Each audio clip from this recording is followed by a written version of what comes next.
Inicio de espacio publicitario. Hay peluquería. Atención por orden de llegada. Rivadavia 2665. Pollería El Rubí. Identifica Santa Fe. San Martín 2334. Camarón Bombay. Resto y Bar. Tucumán 3054 Santa Fe. Cámara de Diputados de la provincia de Santa Fe. Diagnóstico por imágenes. Turnos al 0342 4827 827.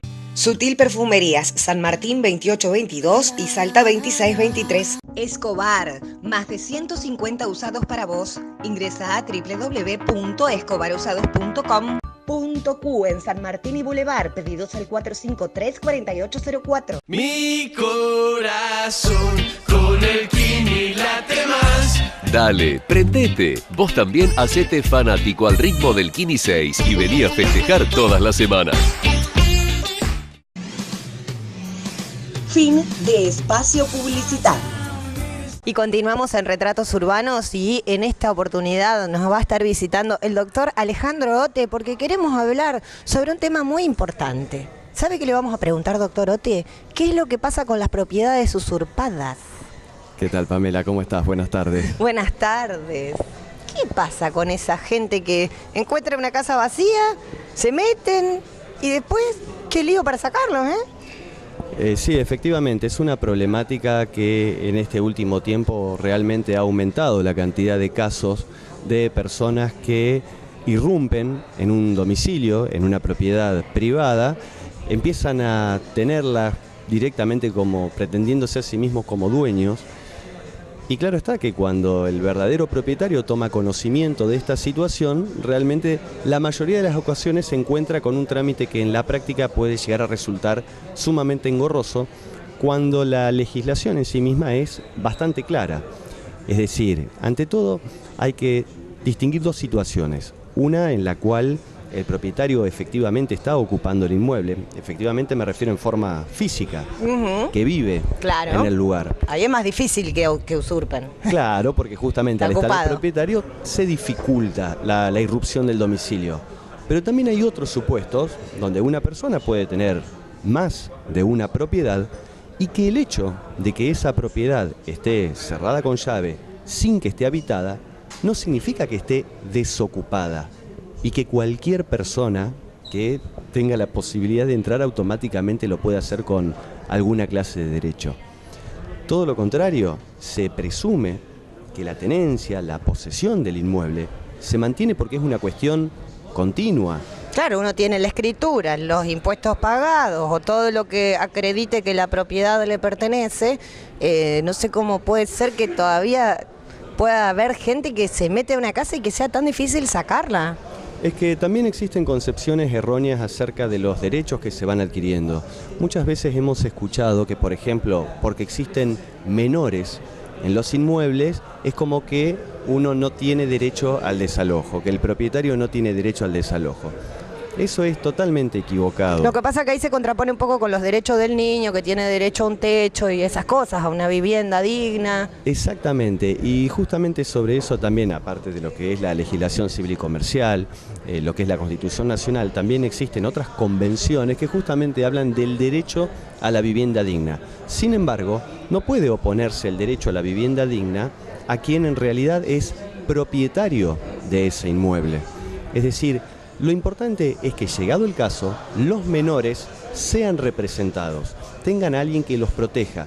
¿Pero en qué ámbito? En el ámbito de un proceso judicial. Porque si no, imagínese, el propietario de un inmueble no tiene por qué hacer de su inmueble una cuestión social. Es decir, como alguien no tiene y tiene chicos, tiene que dejarlo como si estuviesen adentro con ningún derecho. No tiene por qué soportar eso y el derecho no lo obliga. No, aparte que además es una cuestión que le corresponde al propio gobierno o al Estado generar planes de vivienda o propiciar de que la gente en situación de calle o que no tiene vivienda pueda tener el acceso a esto. Claro, porque muchas veces no suele tenerse en cuenta no solo los daños que se le producen a la propiedad desde el momento en el que estos terceros terminan entrando por la fuerza y terminan ocupándolo, sino que tampoco se tiene en cuenta otra cuestión que tiene que ver con el riesgo propio del inmueble. Imaginemos una situación, un inmueble que quizá por una cuestión de que el propietario no llevó a cabo las refacciones que correspondieran, no lo mantuvo en un estado adecuado de habitabilidad. Y a lo mejor no le interesa porque no está dentro de sus planes inmediatos hacerlo. ¿Qué ocurre si una de estas personas que está ocupando a lo mejor termina resultando lesionada o incluso termina falleciendo porque se le derrumba el techo? Sí, o se electrocuta o cualquier desgracia que pueda ocurrir. Exactamente, en definitiva, quien va a terminar siendo perjudicado por esa cuestión va a terminar siendo el propietario, quien quizás ya había iniciado o bien el trámite de desalojo. Y con los trámites de desalojo y todo ese tipo de antecedentes, las denuncias, ¿eso no lo cubre al propietario? Claro, que hay que diferenciar en ese caso lo que es la responsabilidad penal de lo que es la responsabilidad civil. Por supuesto que si una persona tiene un inmueble y ese inmueble ha sido ocupado en forma totalmente ilícita o en forma ilegítima, o quien en un primer momento tuvo una posesión lícita, pensemos en el caso de un inquilino. Sí, yo tengo una de las propiedades donde hay un inquilino que se quedó y nunca más pagó. Sí, bueno. Claro, entonces, en un primer momento... Tengo varias de estas problemáticas, pero bueno, no hablamos de mí. Exactamente, en el caso X que hemos planteado, en un primer momento es cierto, tuvo derecho para ingresar al inmueble. Sin embargo, desde el momento en el que o bien no cumplió con el contrato o se extingue el plazo de locación, el tiempo que tiene para contratar, automáticamente ya deja de tener derecho a estar en ese inmueble. Claro. Y ese es el momento en el cual uno tiene que articular las vías que prevén los códigos, ya sea por vía civil o por vía penal, que no son los mismos, porque en el caso de las vías penales estamos hablando directamente de lo que es el delito de usurpación. ¿Cómo se puede usurpar un inmueble? Un inmueble se puede usurpar por la violencia, un inmueble se puede usurpar con abuso de confianza, es decir, una persona que en un primer momento se le dio cierto título para que ingresara, pero esa misma persona ya sabía que no era el dueño. El problema radica cuando esa persona deja de poseer el inmueble, a lo mejor como comodatario porque se lo prestaron, y empieza a decir, no, yo efectivamente quiero quedarme, quiero ser el dueño. Pero sin pagar. ánimo. Exactamente. Entonces, llama muchas veces la atención de por qué demoran tanto estos procesos, cuando la cuestión de fondo, en definitiva, suele ser muy simple. Es decir, señor, señora, ¿usted tiene algún derecho para estar en este inmueble? ¿Sí o no? Si dice que sí, tendrá que demostrarlo, ya sea con un contrato de locación, un boleto de compraventa que le tiene que haber firmado el titular registral.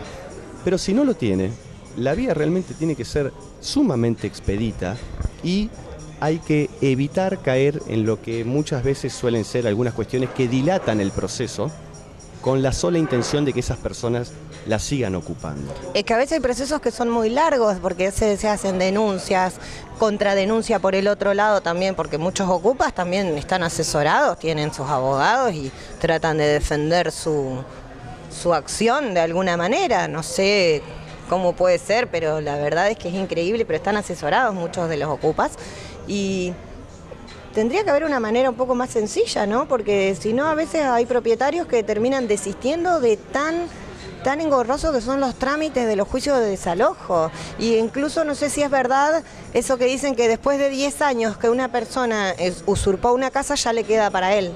No, en realidad esas cuestiones en relación a la cantidad de tiempo que se han quedado tiene que ver con la posibilidad de adquirir la propiedad del inmueble.